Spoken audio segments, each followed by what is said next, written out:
Welcome to Auntie's Art Club. Today we're going to be doing Take Your Sharpie for a Walk, Level 2.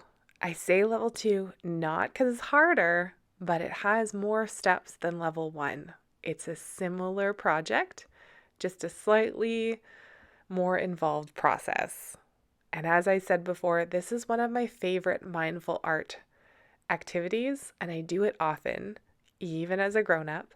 So I recommend you take your time with this, don't rush it, and really enjoy the act of painting.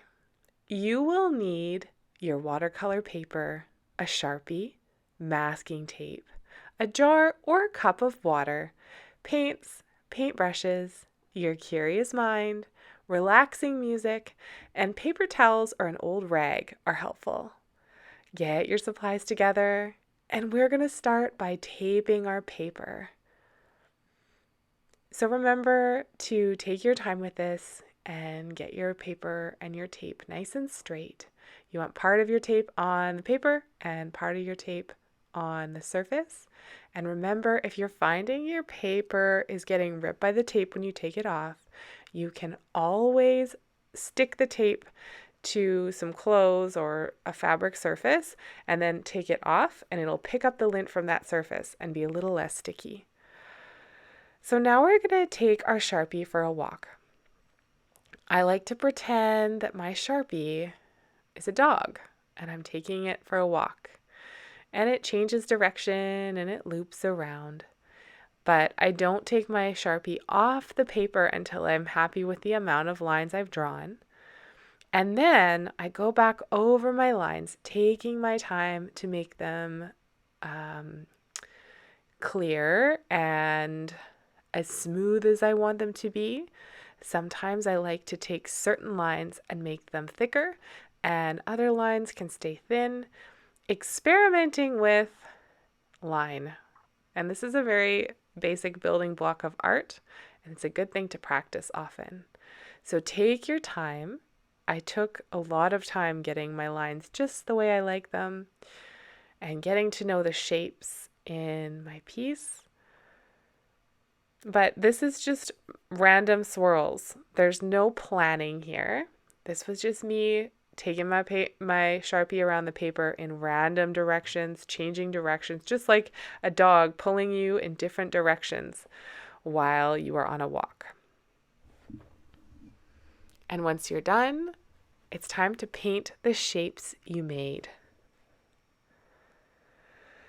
In the last video, I said I was challenging you to not have the same color next to itself. And in this one, I say you could do that, or you could do what I did here and try to get different shades of the same color close together. So I had different blues and greens that I put kind of together. And then I started adding colors that would really contrast it, like a bright red. Again, there is no rhyme or reason to this. Allow yourself to just relax and see which color you want to go to next. Sometimes a color will call to me, like it'll just catch my attention when I look at my palette. And other times I close my eyes and I move my paintbrush above my palette and I just pick a color, and then I open my eyes and I paint that color. There really is no rhyme or reason. This is mindful art.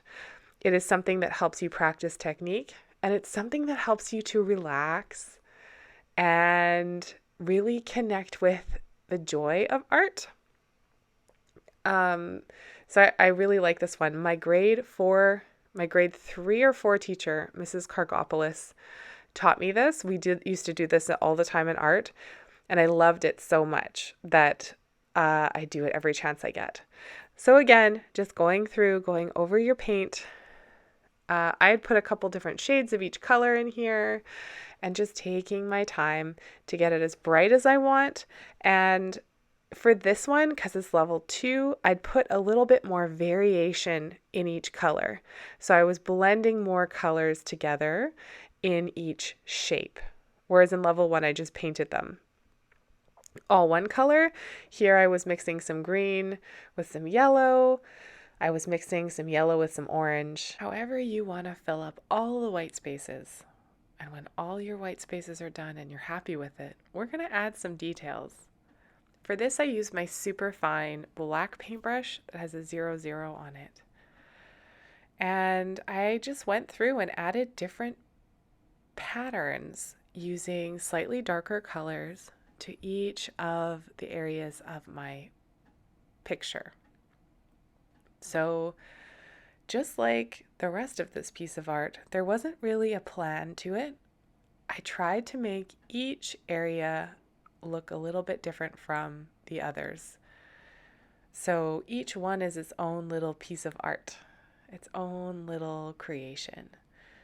And I really took my time with this. I think the video that I uploaded, it's been sped up, but it was over an hour and a half of just taking my time and painting. It was very relaxing. And I highly recommend this as an activity to either that you have lots of time for or that you come back to and take breaks from if that's your work style. When I was all done with my paintbrush and my paper was dry, I actually took my Flair pen and did some lines and squiggles as well. I do find that if I get the Flair pen wet, the ink bleeds and runs everywhere. So make sure your paper is completely dry before you pull out your Flair pen. And take your time with this one too. So I added a little bit of detail. I even went over some of my lines a little bit more. And this is something that you could keep working on over a few days and come back to if you felt like it, or you could get it all done. Again, this is only a complete piece of art when you say it's a complete piece of art. So enjoy that creation. Once your paper is completely dry and you're happy with it, it's time to remove your tape. So I actually filled in a couple more pieces. As I took the tape off, I saw there were some white spots. And then I go super slow. I keep my tape down as close to the surface of the table as possible as I'm pulling it, as that helps it not rip. Go slow, be careful. Now we're going to look at it with artist's eyes. For this one, I did not get a picture of me turning it around, but I did see a bird. And to me, it looks like a bird in space. So I really like the idea that I created a space bird, and that's what mine was. I'm curious to see what you created and what you saw in your creation, how you used your artist's eyes to create a story around your lines. Now it's time for cleanup, my favorite part. We're going to rinse our brushes well and put them somewhere safe to dry. We're going to let the paints dry before putting them back in the bag. We're going to let our paper dry completely before taking the tape off.